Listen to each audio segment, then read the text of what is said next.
के शर्मा जी वो तो कह रहे हैं जो जिस भाषा में बोलेगा उसी भाषा में जवाब दिया जाएगा। तो जिस भाषा में उधर से उछाला जाएगा सवाल, तो जवाब किस भाषा में चाहिए? अब देखिए, ये राम भक्तों के हत्यारे जो हैं समाजवादी पार्टी, ये राम का नाम ले रहे हैं। इनके मुंह से तो शोभा भी नहीं देती है चित्रा जी। ये तो हत्यारे हैं राम भक्तों के।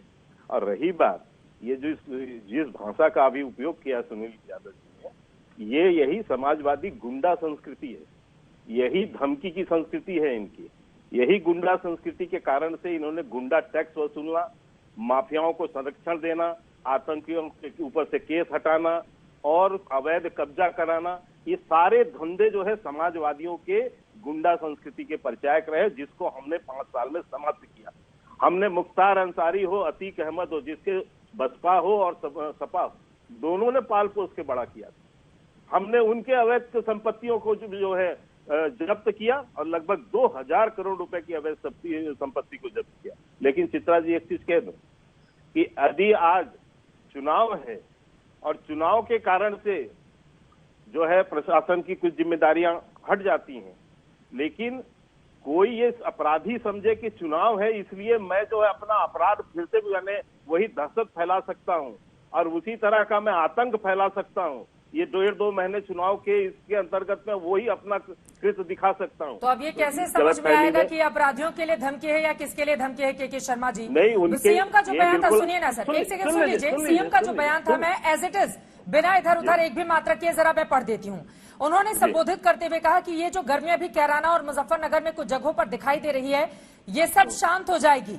मैं मई और जून की गर्मी में भी शिमला बना देता हूँ। तो इसे कैसे समझ में आएगा कि ये गर्मी शांत करने की बात अपराधियों के लिए कही जा रही है या फिर राजनीतिक विरोधियों के लिए? नहीं, बिल्कुल स्पष्ट है वहां पर ना। अभी 2-3 दिन पहले आपके चैनल में ही चित्रा जी वहां के जो सोशल मीडिया और तमाम जगह, सोशल मीडिया ही नहीं बल्कि उनकी बाइट दिखाया गया है, जिस तरह से वहां वो धमकियां दे रहे थे। आज ही इनके जो है अभी आपके इस डिबेट से पहले रफीक अंसारी जो हैं, इनके मेरठ के जो विधायक हैं जिनको दिया है टिकट इन्होंने, वो हिंदू गर्दी की बात कर रहे हैं और वो जो है इस तरह से वहां पर धमका रहे हैं लोगों को। तो इस तरह का दहशत जो लोग फैला रहे हैं उनको तो कहीं सिखाना बताना पड़ेगा ना। अब ये जो हिंदू गर्दी का बयान देगा सुनील सिंह जी, उसको किस भाषा में जवाब दिया समझाना पड़ेगा ना। ये कौन सी भाषा है हिंदू गर्दी कहने की? ये हिंदू गर्दी कौन सा शब्द होता है?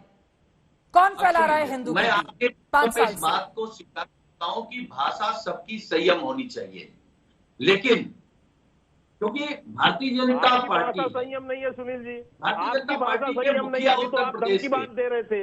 अगर गर्मी की बात करें, चलिए हम तो मानते हैं कि आप चमत्कारी हैं, आपकी भाषा पहले मई जून में भी आप दिसंबर की ठंडी ला सकते हैं। तो ये चमत्कार 5 साल में कर देते, कुछ रोजगार दे देते, कुछ सड़कें बना देते, कुछ उत्तर प्रदेश को तरक्की की तरफ ले जाते, भाषा का उपयोग किया, लेकिन ऐसा नहीं कर पाए क्योंकि इनकी भाषा इसलिए बिगड़ी है कि इनकी हालत बिगड़ी है। अभी आपको मांगना चाहिए चैनल के अंदर, ये समाजवादी गुंडे की भाषा नहीं होती। योगी जी से लेकर के भारतीय जनता पार्टी के सारे नेता जिस भाषा में समझेंगे, उत्तर प्रदेश का किसान, पिछड़ा, दलित, मुसलमान, छोटा व्यापारी, उनको उसी भाषा में हिंदू गर्दी पे बोलिए ना सुनील सिंह जी।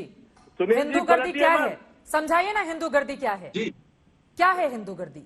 हिंदू गर्दी क्या है? 2 चीजें मैं कह रहा हूं, मैं समाजवादी पार्टी कभी भी जाति धर्म के आधार पर कोई काम नहीं करती, न कोई बात कहती है। हमने ये कह रहे थे भगवान राम के बारे में, भगवान राम का चंदा किसने चोरी किया? भगवान राम के नाम पर जमीन का घोटाला किसने किया? कौन लोग हैं वो? हम लोग तो भगवान को मानते हैं, भगवान के नाम की दलाली नहीं खाते, उस दलाली से घर नहीं चलता है, उस दलाली से कपड़े नहीं पहनते हैं और उस दलाली से गाड़ी भी लेकर के नहीं चलते हैं। सर देखिए, भारतीय जनता पार्टी अभी मैं आपसे पूछ रही हूँ कि आपके मेरठ के विधायक की ओर से ये क्यों कहा गया कि 5 सालों में हिंदू गर्दी चल रही है? तो आप बातों को इधर से उधर घुमा रहे हैं। के शर्मा जी जल्दी से जवाब दीजिए, राजपूत साहब उसके बाद मैं फौरन आपके पास। देखिए, मैंने जैसे ही रफीक अंसारी के बयान की बात की तो सुनील यादव बगले झांकने लगे और कहते हैं कि हम हिंदू और धर्म की राजनीति नहीं करते। भूल गए सुनील यादव जी आप? इसी मुजफ्फरनगर दंगे में के दौरान आपके लोगों के क्या बयान थे आपके नेता के कि जो दंगे में मुसलमान पीड़ित, जो जिनके जो धन नुकसान हुए हैं और जो पीड़ित हुए हैं, उनको हम मुआवजा देंगे, हिंदुओं को मुआवजा नहीं देंगे। ये कौन सी राजनीति थी आपकी? ये कौन सी राजनीति थी? क्या उसमें हिंदुओं का नुकसान नहीं हुआ?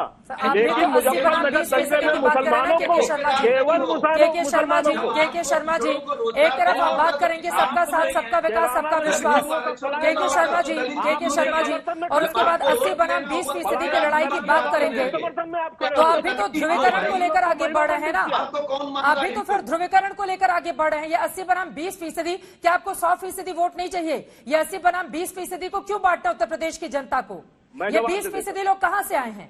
मैं बता देता हूँ कहाँ से आए हैं 20%, जिसको इस तरह से दरकिनार करते हैं आप लोग? चित्रा जी सुन लीजिए ना, मैं आपको बताता हूँ। यदि किसी ने चश्मा गलत पहना हो तो मुझे कोई आपत्ति नहीं, वो कुछ भी सोच सकता है। आप मुझे बताइए, उत्तर प्रदेश में 403 सीटें हैं, 403 सीटें में 324 सीट हम जीते। 400 का 80% क्या होगा? 320 सीट। 320 सीट के हमको जनता ने समर्थन दिया, और बाकी जो बचे उसमें उन लोग को 20% वोट मिला, 20% उनके पास सीट है। तो हमने कौन सी गलत बात कही है? कि आज भी बसपा, सपा, कांग्रेस सब हमारे विरोध में लड़ रहे हैं। तो हमने यही तो कहा कि ये लड़ाई 80 बनाम 20 की है।